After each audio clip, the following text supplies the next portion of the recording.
For plebs, by plebs, dropping the Bitcoin-only signal. Pleb Underground.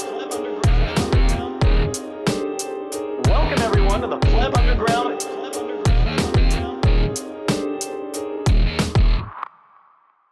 Pleb Underground, episode 88. Take your chances, but don't goad fate. Each week she dances, and it bodes great. I like retention, but she don't let my loads wait. Spooks act casual, but they sneak in trainers. Artificially intelligent is what they train us. Education on focus, on central backing heinous. New education with all-age explainers. Let's take it back. Genesis rhymes, Genesis block, first page of the Times. Chancellor on brink, it's fresh on the page, not written in ink, so it won't age. Unlike central banking that's making you rage, the world but one stage. Front seat for the ride, absorb words from the sage. You're a disciple, one of 12, gauge.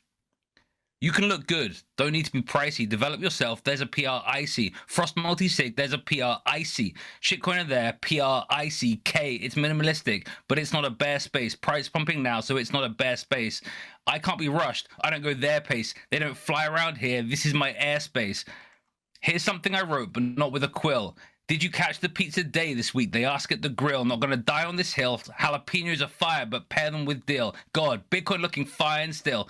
TikTok, Richard Mill. Only she submits. She likes to kneel. Shit post for the good Phil. You're here for a good Phil. So you fit the T hood. Phil's hosting. Forever will hunting for how you like them apples. Ethical topics. Each week he grapples.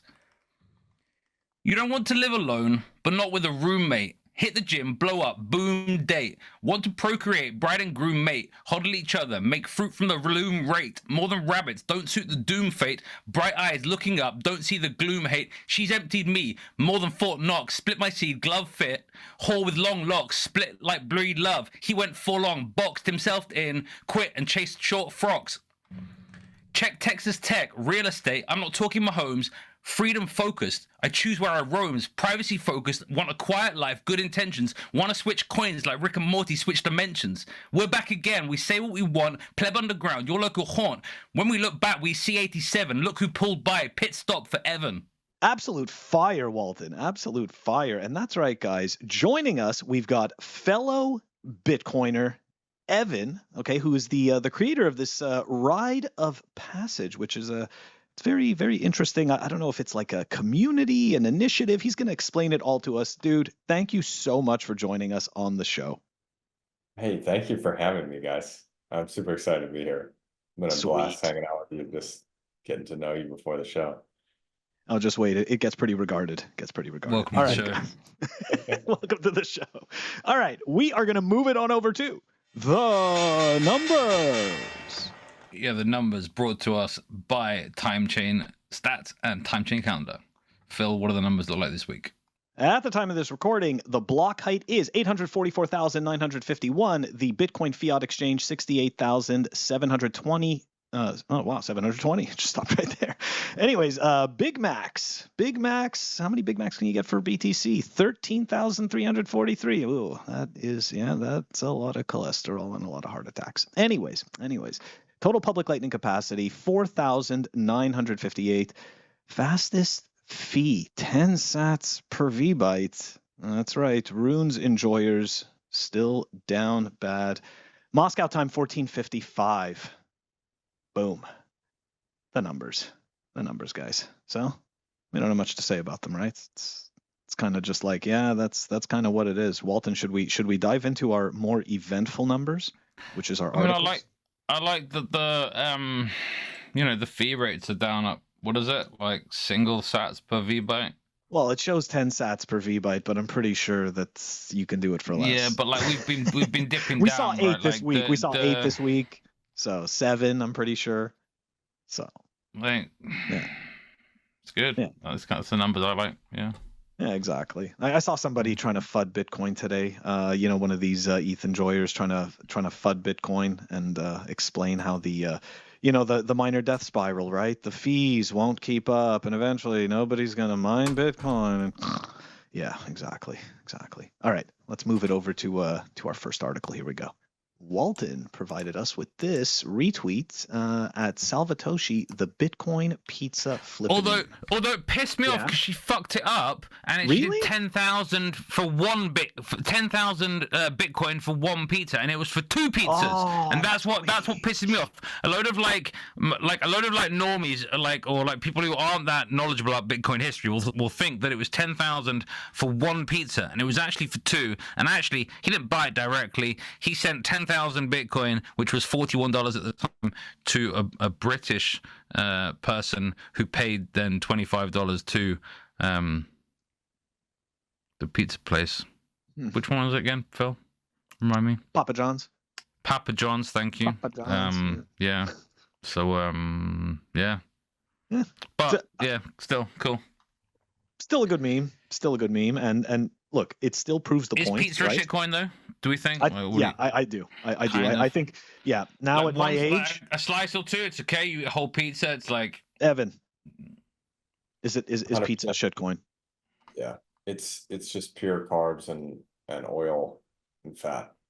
No protein. I think it depends. Like whenever you eat carbs, it's got to be fresh, right? If it's really fresh, then it might be okay.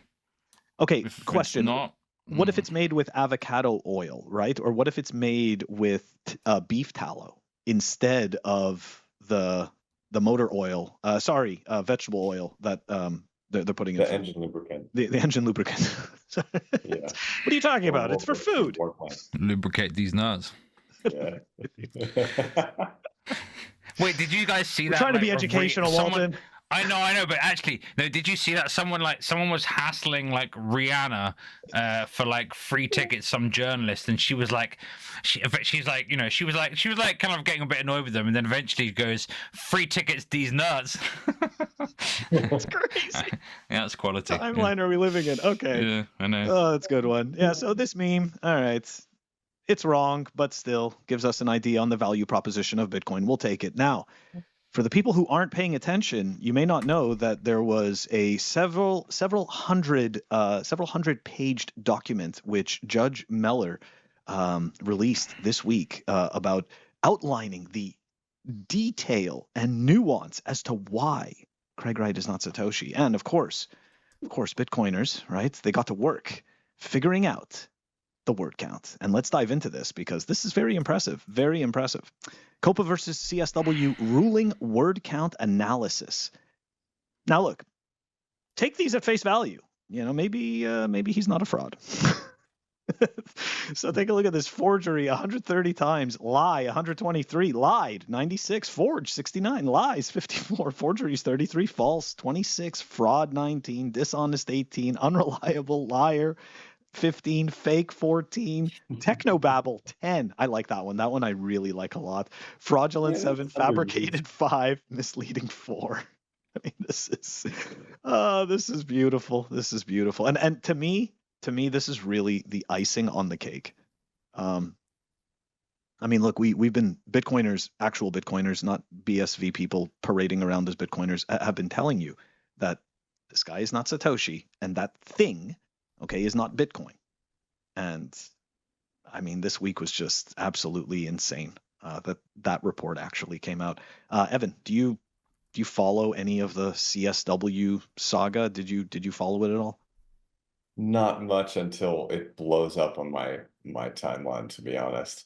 So you saved some brain cells. I think it's funny. I mean, the guy's a psycho narcissist. It's pretty clear that his personality alone is so different from Satoshi, and just the fact that Satoshi disappeared and he went through so much effort to be so invisible and so hard to find and pseudonymous, then to come back and say, I'm Satoshi and I'm using the legal system is like, what the fuck, man? Like your entire vibe is completely different from everything that we've ever known about the person under the pseudonym Satoshi. Thank you. Ridiculous. That's exactly it. And I've said this before. How does anybody, if you've ever read the BitcoinTalk.org, the forum posts, right? And if you ever took a look through Satoshi's emails and saw the way that he interacted with everyone, and then you try to correlate that with the way that CSW interacts with people and the writings that you've seen from him, I understand. People have said to me skeptically, they've been like, well, that could be the same person, just using a different tone. Fair enough. But I don't buy it. Like, I get it. I get that could be an argument, but I never bought it. And I think a lot of us never could buy it, So, yeah. I feel like it's this, like, you try to act big brained, like, well, actually he was hiding and it's all 5-dimensional chess. And like, no, most of life is Occam's razor, and it's probably not him. If everything else of Satoshi is completely opposite to this guy, probably not it. Yeah. No, I'm going to agree. Walton, any final thoughts on that word count? Did you take a look at any of the 270 pages plus the ruling? I tried. I honestly tried. Don't get me wrong. I made it to like page 19 or 20 or something, and I'm like, I already knew he was a fraud. It doesn't matter. All right, guys. I get the point. That wraps up the numbers, and we're gonna move it on over to the Fireside Chat. The Fireside Chat is brought to you by BTC Pins. Check them out at btcpins.com. Use the code PlebUnderground for 5% off. Absolutely awesome pins. Boom, my collection. That's right. You know it. I love it. Guys, use the code 5% off at btcpins.com. The code is PlebUnderground. All right, everybody, for the Fireside Chat, actually for the whole show he's joining us, but we're really diving into the details in the Fireside Chat with Evan, or some people know him on Bitcoin Twitter as CaptainSidd. Double D, very nice.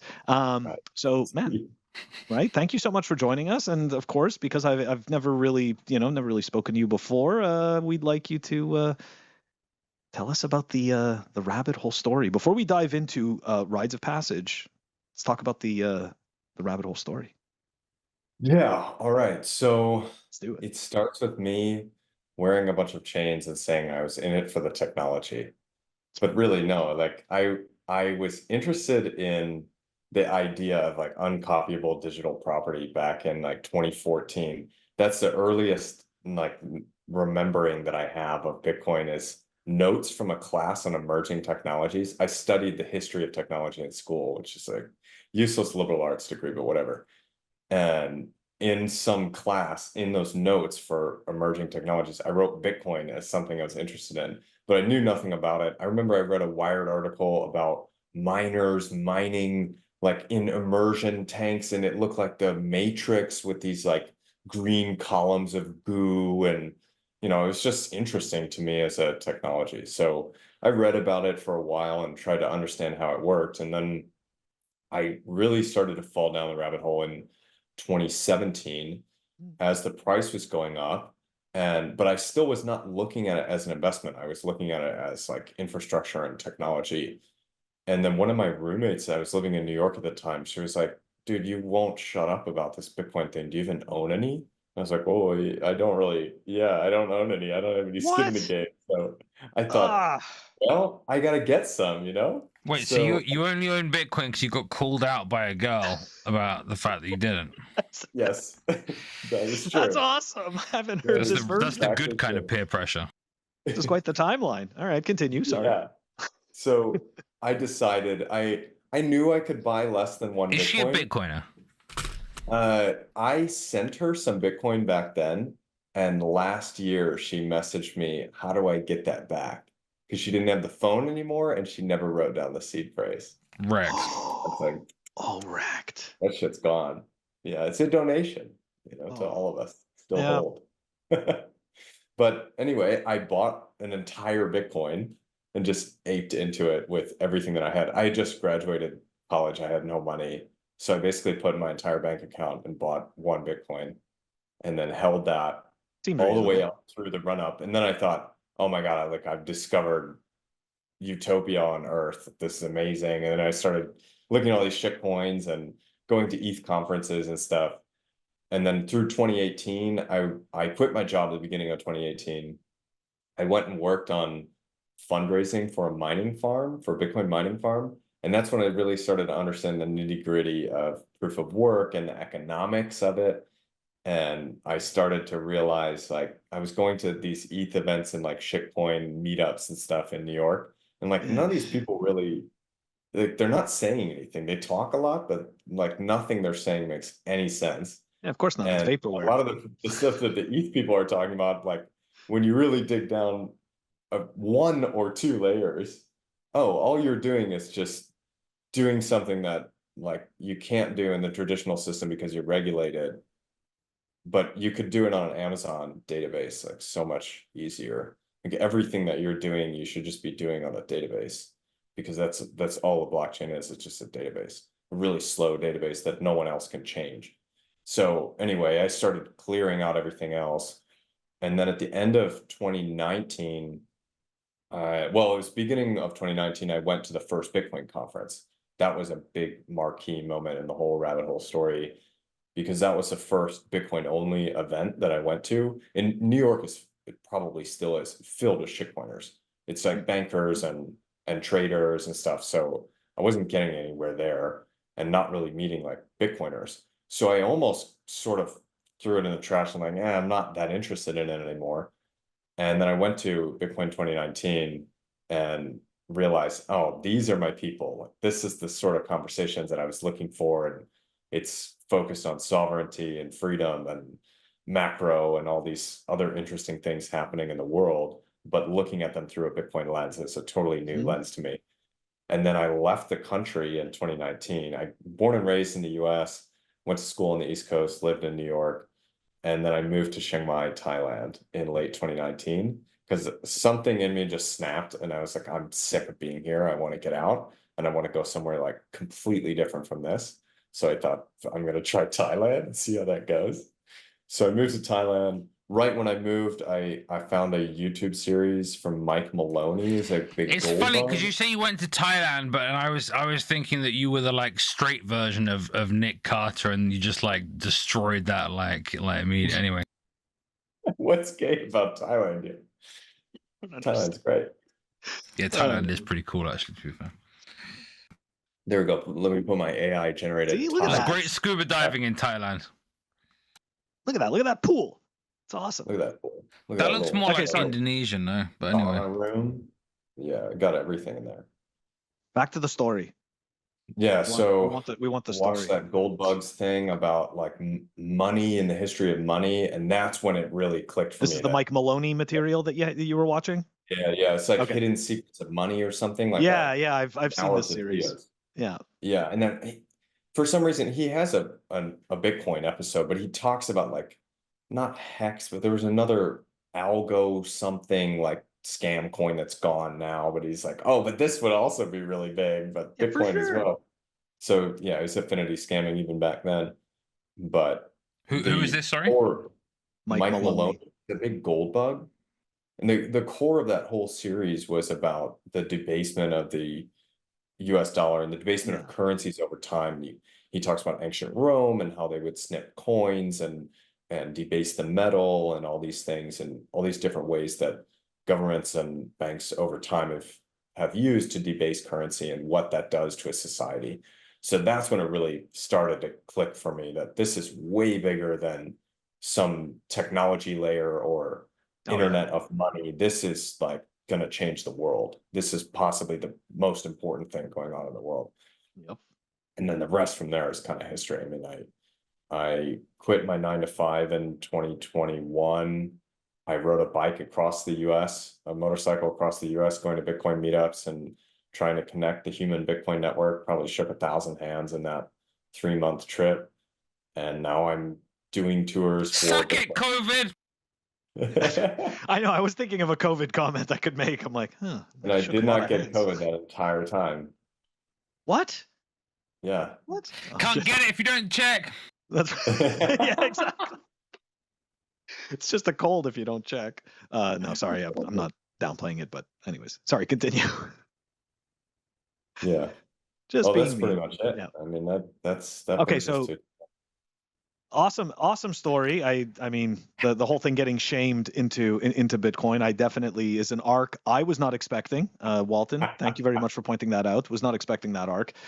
So we fast forward. You're doing Ride of Passage, Rite of Passage. And let's pull this up. And they say Bitcoin's a cult. Come on.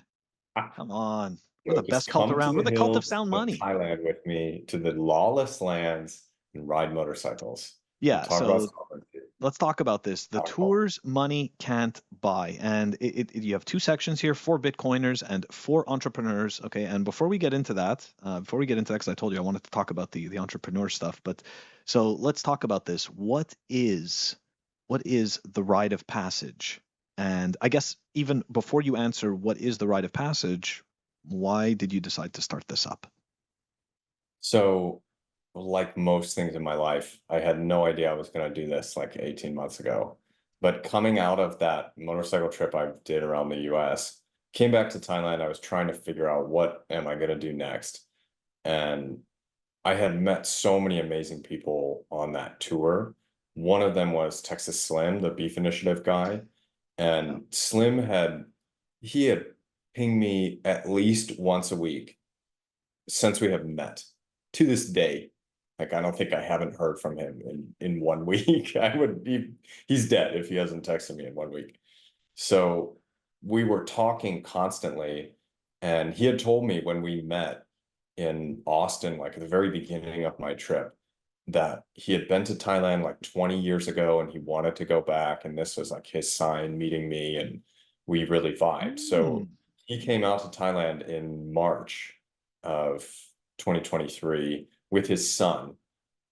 And I took him up to Shengdao, which is a small town, village, whatever you want to call it, in north of Chiang Mai, about an hour and a half, and introduced him to some friends that I thought he would be interested in, because they are very well connected to the hill tribes in that area. And hill tribes are kind of this like misunderstood, in my opinion, element of the culture and peoples in that area. They're kind of seen by most as just poor farming cultures, poor farming villages that live up in the mountains and kind of do things. What do they farm up in the mountains, if you don't mind me asking? Everything. They farm rice, corn, yams. There's rice fields in the mountains? Sorry, I'm ignorant, so I'm just like, I have no problem displaying it. Like, there's rice fields in the mountains? I would think it would be like on plains. Most of it is on plains, but they grow other types of rice up there, or they have like rice paddies and areas where they've carved it out. Continue. Yeah, so they grow all sorts of stuff. But the way that I've come to understand them, and mostly through this group of friends, is a lot of them are what I would term the most sovereign people on earth, because for thousands of years, their culture has been built around not being a part of the valley states.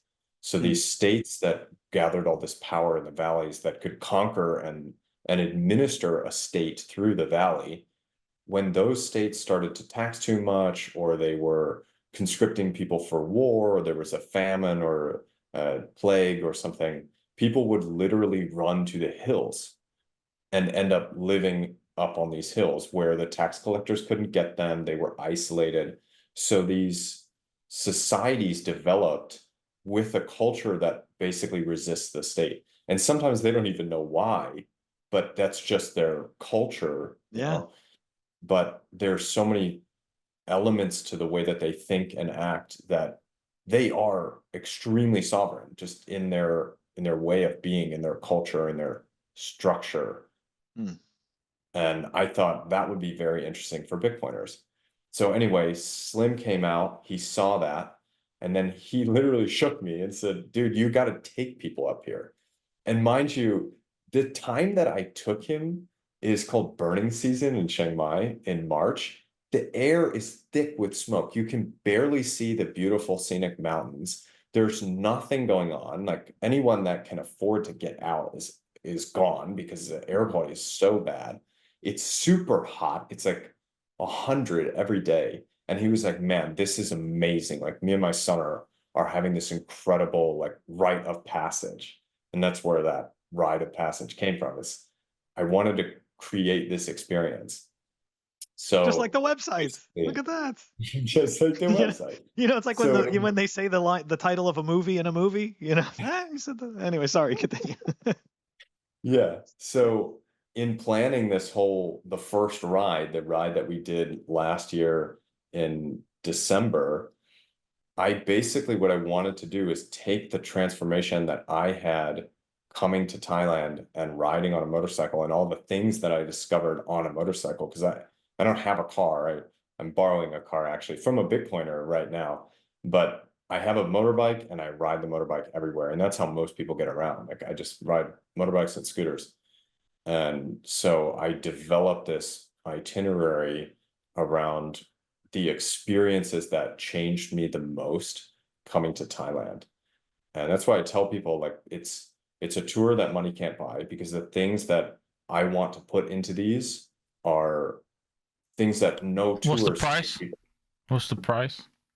The Thailand tour is 5,500. The US is 5,000, I think. Okay, so just money can't buy it, but that's the price if anyone wants to. Money can't buy it until Rite of Passage came along. Yeah, like no one else is gonna take you to these things. And the other reason I say that is because it's more than a motorcycle trip. I want it to be a time that transforms you, a time of personal growth, a time where you get to bond with other like-minded people. And I think it worked the first time around, because one guy is now running his own motorcycle tours. One guy quit his fiat job and works in Bitcoin now. And one guy sold his house and came back to Thailand for 3 months after he ride and traveled. Damn. So that's what I'm trying to do. It's like, you're Talk not about going life-changing. to ride motorcycles in the mountains and go home. There's plenty of other companies that do that in Thailand, and they do it for cheaper than what I offer, to be totally frank. But that's not what I'm providing. I want to build these experiences that bond people and that really vet and bring together good sovereign individuals, good Bitcoiners, to bond and to grow through these experiences. So that's the Rite of Passage in a nutshell. Man, I really appreciate you. I really appreciate you explaining the whole, the whole entire background story and everything in such detail. It's fantastic, and I do think that's very cool. I personally do not have a motorcycle. That's just me. But I thought it was kind of strange that they call it Thailand, because I didn't see anyone wearing a tie in that land. Like it was, they're very casual sort of culture. They are casual, actually. It's a good point. It's pronounced Thailand, actually. But Thailand? I'll take those $7 massages. Like those are the best. Those are the best. Okay, so I just want to switch gears here on your website. You also have this. So you have the Rite of Passage for Bitcoiners, right? Magical Thailand, the American Heartland Tour. So those are the two types of tours that you offer, right? And then you also have this for entrepreneurs, right? This mastermind thing here. Not your typical mastermind, right? You're not the typical entrepreneur, and this isn't your typical mastermind. We're ditching the conference room and hitting the road. So, are you a fan of Napoleon Hill? Name rings a tiny bell, but I'm not connecting it to anything right now. The reason why I ask this is because he's essentially the father of modern personal development, right? Like every single thing that everybody reads, like Tony Robbins, Robert Kiyosaki, all of these people, right? You always kind of wonder, like, where do these people get their source material from, right? Like, where did it all come from? It came from Napoleon Hill. He wrote the original book, Think and Grow Rich. Okay, and one of the main aspects of Think and Grow Rich, when you get into the more advanced later on in the book, is creating a mastermind group, right? Which is essentially a group of like-minded thinkers, but not necessarily all thinking the same, right? They're all like, they all act as different parts of the one giant machine, so to speak, and that's how they form the mastermind. So if you don't mind sharing a little bit more about essentially what your mastermind, I guess, type of like entrepreneur Rite of Passage thing is about. Yeah, so the mastermind idea was born out of one, seeing how this concept of riding motorcycles and doing these adventures in a different culture can open people up and start conversations. and then combining that with business challenges and the mastermind concept. So the mastermind concept I was exposed to through mostly through a group of entrepreneurs in Chiang Mai that focus on SEO, and like most of their business is agencies or building affiliate websites or whatever and trying to rank in Google. There's a lot of people based here that do that at a very high level, and they do a lot of masterminds together. I go to a lot of meetups there, and I've learned a lot from them just about business and mindset in general.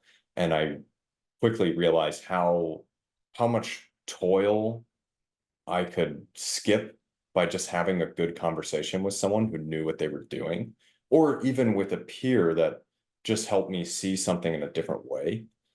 And so that gave me a lot of confidence in this mastermind idea of what if I just get like-minded people together, but instead of doing that in a conference setting or in a video call, let's do it in a way that will inspire more creativity and more depth of interaction. So what I want to do with those mastermind rides is take people on a trip through Thailand where half of it is adventure and exploration, and that will open people up and create new ideas and kind of get the group to gel together better than a normal conference would. And then mastermind in the afternoon and mix this business and pleasure kind of concept and just see if it works. It's kind of a test for this first run, but I'm pretty confident that combining adventure and combining these conversations is going to lead to better conversations. It's going to lead to deeper relationships. So we'll see. Is it for Bitcoin entrepreneurs only, or it's any entrepreneurs? No, it's anyone. I put a revenue floor on it because I think what I don't want to happen is get a bunch of entrepreneurs that have a lot of ideas but haven't executed yet. They're not actually doing any business. I'm not saying that there's anything wrong with that, because I know. for like 10 years probably stuck in that world, and it takes time, I think, to break out of that, to get confidence, to get capital, whatever you need to actually But you want them all to be at around the same level. Yeah, you want them all jiving at the same level, though. Yeah, and I think there's a big jump when you've started making some money or you've created an offer versus before that. So I put a floor in there, which we'll see if people respect it or not, but I have one sign up so far for the mastermind rides, and he's a huge affiliate marketer in the Netherlands. He was the one who gave me the idea, actually. So he will be a cool good guy to have on the ride. But well, look, you got to start with one, right? So it's got to start it's got to start somewhere. I'm pretty sure that more people are gonna gravitate towards it. I do think it's a good idea. I know that a lot of people don't really, the average person doesn't really know about those concepts. I'm talking about the mastermind concept. But it is something that I think is gaining, that type of learning and experience is gaining more traction as people start to, I'd like to say, like, kind of like reject the traditional type of, just the traditional type of, I don't even know what to call it, coaching. I don't even know what to call it. What I love about the mastermind concept is it's like more hands-on coaching. You don't have to deal with the bullshit of coaches as much, because there's a lot of coaches that they're good at talking and not really good at giving you sound advice. Yeah, because most of them have never actually done it. They've never actually done it. Because their whole business is selling you on I'm going to help you, rather than coming together with peers and working a 9-to-5 job. I had a 9-to-5 job up until 3 years ago, like pretty continuously, other than that stint in 2018 where I was doing like Bitcoin mining and stuff. But I didn't really understand networking. Like, I'm a very introverted person. I felt very scummy going to I used to work in marketing tech, like going to a marketing tech conference and getting business cards and stuff. I'm like, what am I going to do with this? I'm still going to get the same salary. Like, this is not like doing anything for me. I'm not excited to meet these people or connect on LinkedIn and all this crap. But then when I did the Bitcoin tour, that was really what showed me just having fun with people and having conversations. You get led in interesting directions and get ideas and get feedback and motivation and all these things. And I came back to Chiang Mai and I was like, all right, I'm going all in with this SEO group. I'm going to go to the meetups. I'm going to see what happens and just introduce myself and talk about what I'm working on and see where it goes. And I've gotten so much out of that.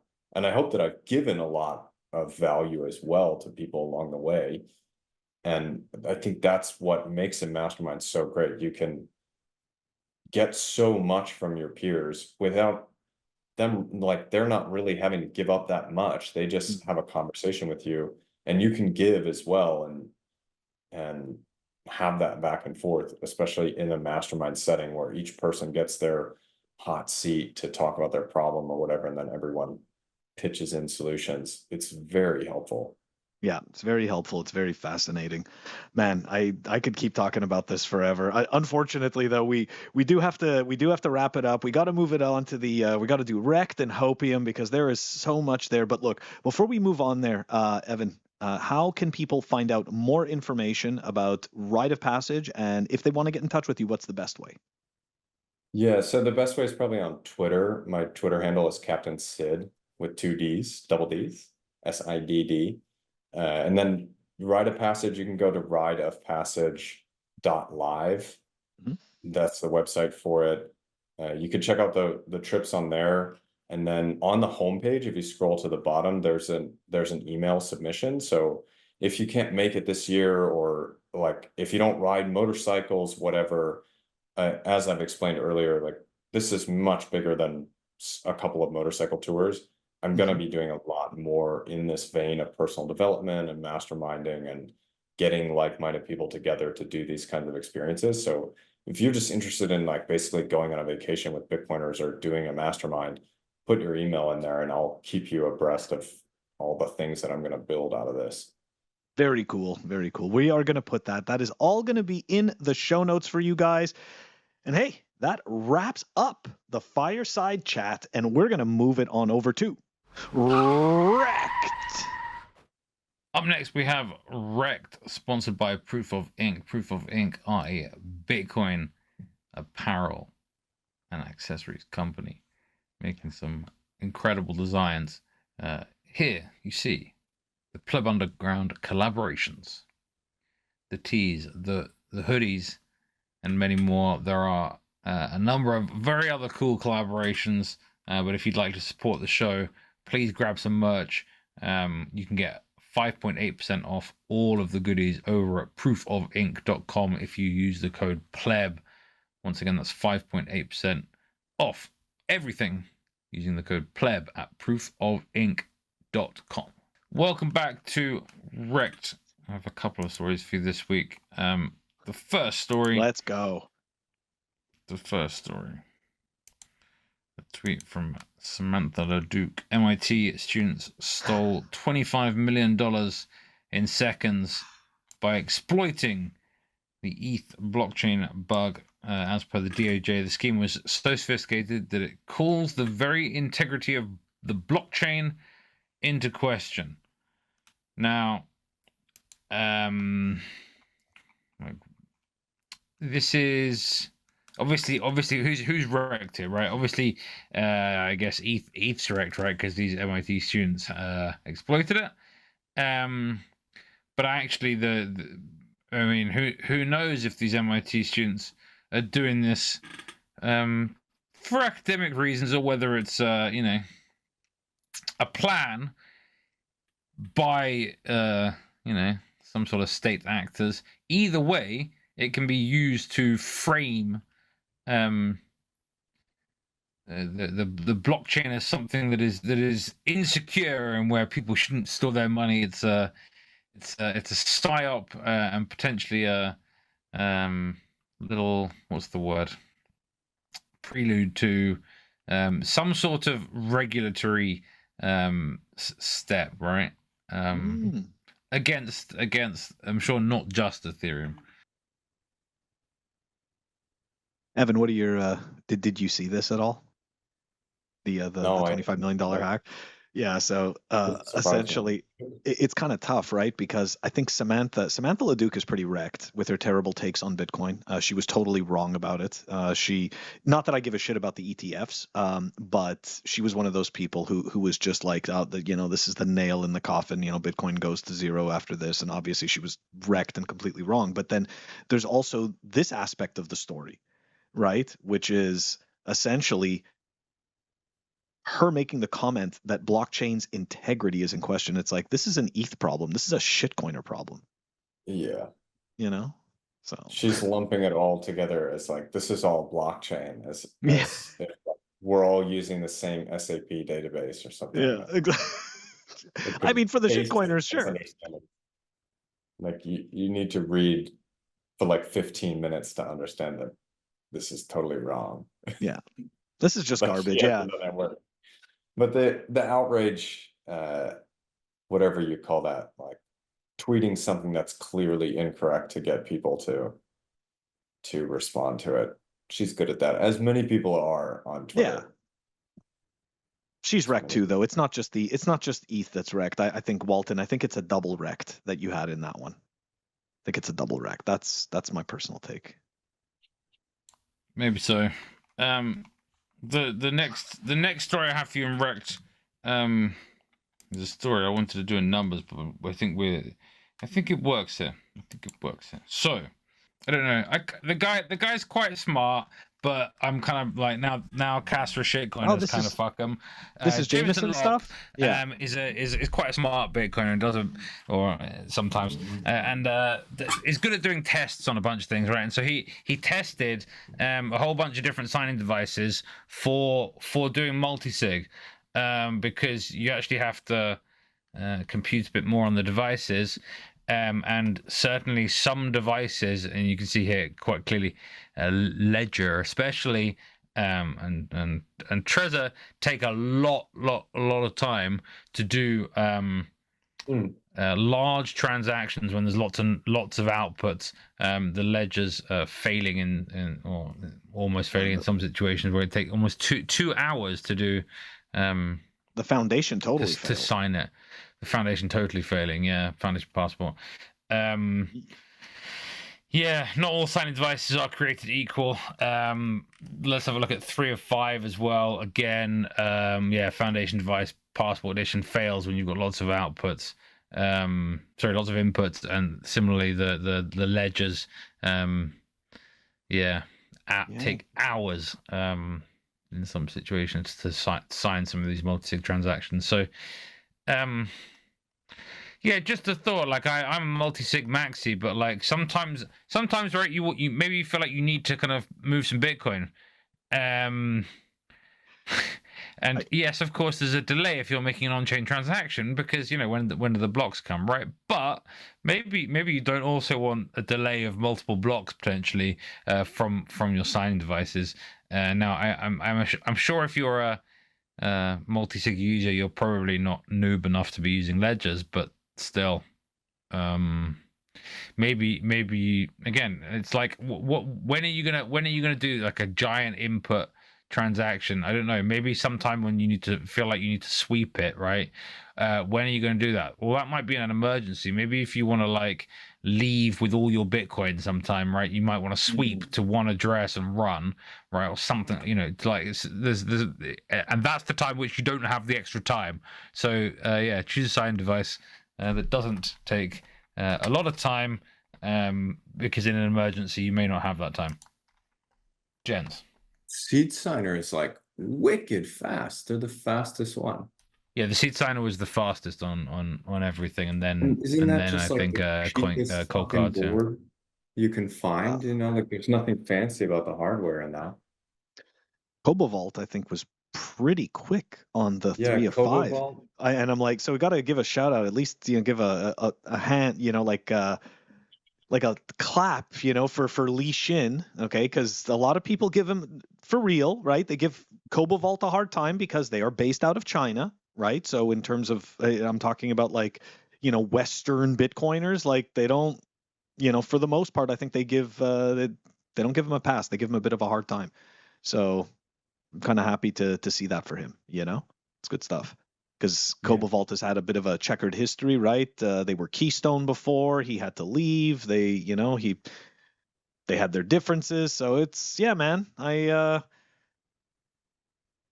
Interesting results, man. Foundation, you got some work to do. Zach, you got some work to do because that's a pretty nice wallet, and I'm pretty sure that people are going to want to use that for multi-sig operations, and that's, anyways, it gives them something to aspire to. Not surprised. This is more for the user perspective. Like, to me, it's more like how often do you need to do like a 100 input transaction? I don't think I've ever done a 100 input transaction. But and have you ever done a 50 input transaction? I don't think I have. Like it depends. Like it's what. My point is that in an emergency might be the time when you need to for the first time, and that's when, as a user, you don't want to be delayed. I'm also the final. Sorry, Phil. I just quickly want to say I'm also thinking it has to do with the intensity, right? Like think of that transaction, right? When you're using that type of setup, it's most likely that transaction is pretty important. I think I would just assume that. So you kind of want it to go through a little sooner than later, right? With maybe, anyways. Although if you're doing multi-sig, you're not probably planning on like, oh, I gotta move all my coins right now. I guess I'm saying it's a high importance transaction, So I don't know. Anyways, whatever. Sorry, Walton. But you have the delay of miners, right? Like the delay of the actual transaction being mined. You don't want additional delays when in an emergency. All right, final story on REKT this week. We have it's influenza and their espousal of values that they don't believe in, right? What am I talking about? I'm talking about that bastard Breedlove. So here a tweet from his I think still wife, with daughter in the photo. He is utterly shameless, but I'm sure he will fabricate a delusional story to portray himself as the hero he wants everyone to believe he is. As I've come to understand narcissists do, he has quite a way with words and thinks everyone else to be the fools. She continues to say this isn't the first prostitute / porn / stripper type he's entangled himself with, and it won't be the last. He played into my values and used me for his image, while simultaneously using my banking, my identity for taxes and to put his companies under, etc. He left me financially wrecked. What's this about? Well, Breedlove of BitClout fame decided to apparently leave his wife and daughter for an OnlyFans whore. We should point out stuff like I'm like like the word the words gross. Yeah. We should point out CaptainSidd's background. At least in case nobody noticed. The irony. I'm pretty sure like there's a few of these things, right? Yeah, very good. Yeah, playing the pious Christian, and now all that's gone, and he's dating an OnlyFans girl. It's like, I mean, dude. He was saying that like last cycle that like shit this cycle like shit coins gonna come back around, and like he should buy some because like other people value them, and like at some point he's gonna dump them, so he might as well buy some shit coins. And it would appear he has followed through with his word. I got to point out that tweet that is behind you, Captain, is actually even more. I'm actually blown completely away by it. Wait, that's this month. Fuck. Yeah, yes, that's it. I didn't. I just realized that too. About that. I thought this was like a couple of years ago. Some of these other ones, right? Dude, he's judging the guys that are paying his girlfriend. That are funding think about that. He thinks they're weaklings. It's like the irony is, I mean, this is crazy. Oh, that's funny. Anyways, he's wrecked. That's brutal. So for just so people understand, right? Because I saw a lot of people obviously standing up for him. He's net positive. What have you done for Bitcoin? And all that kind of stupid bullshit. Okay, like no, that's crap. The point is this, right? The point is that he preaches A, and he did and does B. And for the people who weren't here, okay, this guy shilled BitClout, and then when he got called out for it, he pretended that it was an experiment, which didn't make it any better. It just showed how stupid he thought everyone else is. So it's just like, You know, like, I mean, I'm sorry. If you're putting your life out there on the internet for people to judge, you will be judged. Sorry, not sorry. That's what life is. You know? I don't think anyone's surprised that this happened, but like this guy pretends to be like a Christian and espousing kind of wholesome values. Yeah.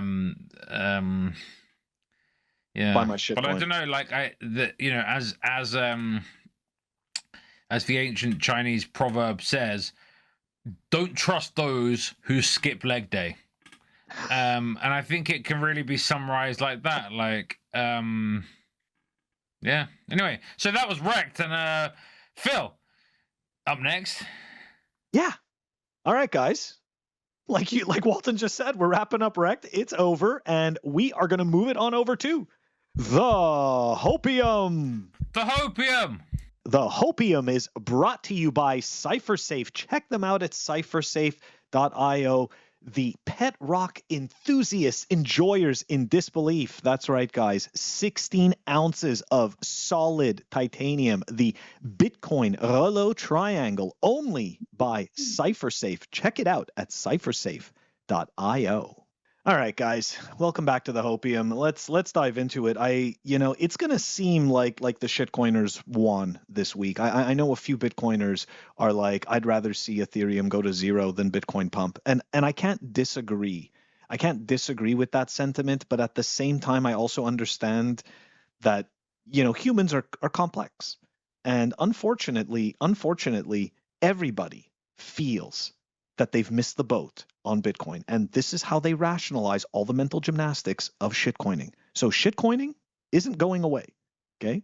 Unfortunately for us, it isn't going away. So anyways, let's dive into it, though. Let's dive into it because there's some light at the end of the tunnel. All right, tweet from Radar Hits. That's right. House passes bill to ban Federal Reserve from issuing a CBDC. Now, you'd be sitting there like, oh, Phil, like, why is that Hopium? Because we already technically have CBDCs, and this bill is a giant nothing burger when you have the fiat coins, right, or stable coins that exist. Like, to me, this is it's a giant nothing burger, and it's Hopium. Like, who cares? Like, this isn't like, this is a show, right? Oh, the benevolent government, look, they're looking out for us. They're not gonna enable this slave money. Really? Like, look around. It doesn't matter. This is a giant nothing burger. Anyways, little bit more light at the end of the tunnel. That is not a train, or is it? We don't know. We all heard this week, World Economic Forum founder Klaus Schwab steps back from his executive post. That's right. Emperor Ming, or Dr. Evil, however you want to characterize him, he's finally, because he does kind of eerily look like them, he's stepping down. So Schwab has not named his successor, but said that over the last year, the group's executive board, under the leadership of President, Borge Brendy, has taken, I destroyed that name, I apologize, has taken full executive responsibility. Brendy is a former Norwegian conservative leader. So guys, do we think that he is the next person possibly to step into the role of Emperor Ming or Dr. Evil? Hey, what do you think? Borge Brendy. I mean, who wants to be an anal Schwab? It's a good point. It's a very good point. He's my favorite Bond villain still. Right? Will always be. Come on, And Like not Sean only that, Connery is the best Bond. He's the best villain. No, Timothy Dalton's a better Bond, but that's okay. We'll talk about this another time. what? Timothy man, Dalton's a those better are fighting Bond? words. Those Yeah, are fighting Timothy Dalton's words. the best Bond. Yeah. What about Roger Moore? Yeah, I mean No, I've Roger. met It's him. like Roger Moore, Sean Connery, and then Timothy Dalton is like off screen though. Okay, we're- you can say it. We're gonna take it offline, guys, because obviously it's gonna get very heated. So, but moving on to more. We're gonna moving do on it to next more time. happier things. We can all agree that Volcano Bond is the worst Bond. REKT. Where are those volcano bonds? Where are they? And now I picture the meme of the Escobar guy waiting in the deep end of the pool. Like, where'd they go? Anyways, all right, moving on, guys. This is the big news of the week. Yeah, shitcoiners are cheering, and they don't even know why. Okay. Anyways, let's dive into it. So here we go. The Financial Innovation and Technology, or FIT 21, right? For the 21st Century, FIT 21 Act, aka the Crypto Bill, passes the U.S. House. Yeah, that's right, guys. So the House has passed the new crypto bill, which would bolster consumer protections. That's right, guys. Government is always looking out for us, the little guy. Always looking out for us. Anyways, they give the Commodity Futures Trading Commission authority over digital assets. And you think, some people think this is a win. I also was talking about this with fellow Bitcoiner Dick Whitman, and he was explaining, he was looking through the documentation, and it was something that, like, essentially only an altcoin where one entity owns 20% or more of it is deemed a security, which is kind of weird because that also begs the question, like, every single altcoin is pre-mined. So like, all of them, man. they're all That's all of them. securities. They're all securities. And then there's the other problem where, let's say a single entity doesn't own it right away. Does it become a security at some point when one single entity owns a majority of it? Anyway, I think it's a shitcoin. It's all shitcoining. But guys, look, before those people get all excited, I did find this other take, which will bring everybody's hopium down. Obviously not Bitcoiners' hopium, because we don't care. This is shitcoin stuff. But here we go. We've got this this post here out of Baker Hostetler. And this is pretty interesting, right? He was talking about the FIT 21 bill, and he says it's actually unlikely to carry any momentum in the Senate. He actually thinks that the chances of FIT 21 becoming law are low. The Senate schedule will impede actions on FIT 21. The Senate opposition is another obstacle for FIT 21, and the Senate's recent vote disapproving the SEC Staff Accounting Bulletin number 121, SAB 121, which we talked about last week, is not indicative of a vote on FIT 21. So the people who are preemptively cheering for this stuff have no idea why they're cheering for it, because it is actually a giant nothing burger. To the Bitcoiners who are afraid that this means, oh no, Bitcoin adoption will be hampered and will never happen. Look, just because the legacy system validates some type of ridiculousness, it doesn't guarantee its success. Okay? These shitcoins, this stuff, none of it has the qualities of Bitcoin. All right, guys, we had some technical difficulties. I don't know what the hell happened over here. I lost connection. But look, my whole summary was this, right? Is that the reality is that this doesn't mean what the shitcoiners think it really means in the grand scheme of things for Bitcoiners. I understand the sentiment that they could think that this is going to hamper adoption for Bitcoin. Indeed, temporarily it may, but none of this stuff has the qualities of Bitcoin. So the reality is that even though we may experience some short-term noise, it's completely irrelevant. It is just irrelevant stuff. And again, right, this does have a lot further to go. But if they do validate shitcoins, make no mistake, it will be the biggest bubble and most likely the most massive crash that we ever end up seeing, because they are going to create assets out of thin air. If you think the mortgage crisis was bad, we actually had houses back then. There's actual assets there. This has nothing. This is vaporware. Okay, so anyways, guys, what are your thoughts? Are the shitcoiners winning? Yeah, I have a bone to pick on this whole thing about like sucking up to regulators for Bitcoin adoption. There is a massive difference between demand and the ease of getting the asset or using it or whatever. They're two completely different things. And attacking the regulation and trying to make it more regulated and accepted by Wall Street, and then it will go mainstream, that's not going to make Bitcoin a thing. Like, I truly don't believe that has anything to do with Bitcoin's price going up or making it useful. What it does is make it easier for people to get, but they have to have a demand for it. And so it's kind of this interplay that if the demand is high enough, people will climb over their mother to get it, like they have in every bull run. And it won't matter how regulated it is or how illegal it is, because if they're printing dollars into oblivion, then people will climb over their mothers to get their hands on Bitcoin. I saw this like way back in 2017. I used to work at Kraken, the shitcoin Bitcoin exchange, and their interface was awful in 2017. Their trading engine was awful. And they were getting knocked down by so many signups. People could not stop taking down the system because they needed to get their hands on whatever coin they wanted. And that's the power of demand. So if you have demand, which mathematically you have demand because fiat has to go to zero, literally doesn't work unless they keep printing until it disappears. So there will always be that demand, and that demand will grow. And sure, you might grease the wheels a little bit if regulation opens up or accepts it or whatever, but it is in no way, shape, or form a necessary condition for Bitcoin to succeed, in my opinion. Very well said.